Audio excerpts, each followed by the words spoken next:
And the answer is yes. That answer may surprise you, but there were many great men and women in the Bible who had questions, who wanted to know why God was doing what he was doing. Abraham doubted. Sarah doubted.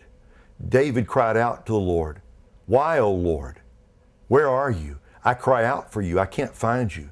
Job had questions. Solomon in Ecclesiastes had questions. Lamentations is filled with those kinds of questions. And then you've got the book of Habakkuk. There's a prophet whose whole ministry was built around questioning the purposes of the Lord. Let me just say this. It's not wrong to doubt. It's what you do with your doubts that makes all the difference in the world. Doubt in itself is not sinful, and it can often be a stepping stone to great spiritual growth. Now, what should you do with your doubts?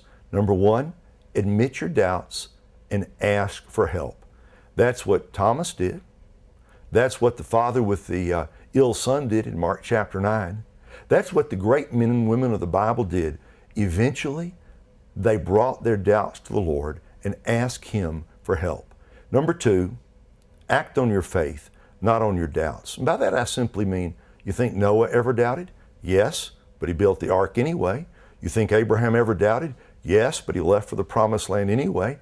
You think David had some second thoughts as he was heading down to face Goliath? Well, he may have. It doesn't matter. He stepped down into the valley and faced the giant anyway. And third, doubt your doubts, not your faith.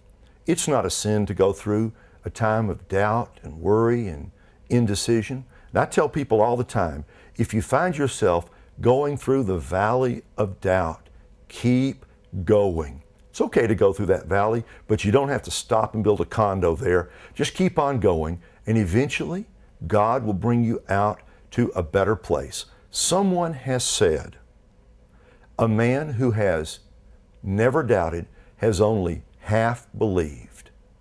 And there is no Christian whose faith is stronger than the person who has wrestled with doubts and come to a solid conviction. Paul said, I know whom I have believed, and am persuaded that he is able to keep that which I have committed unto him.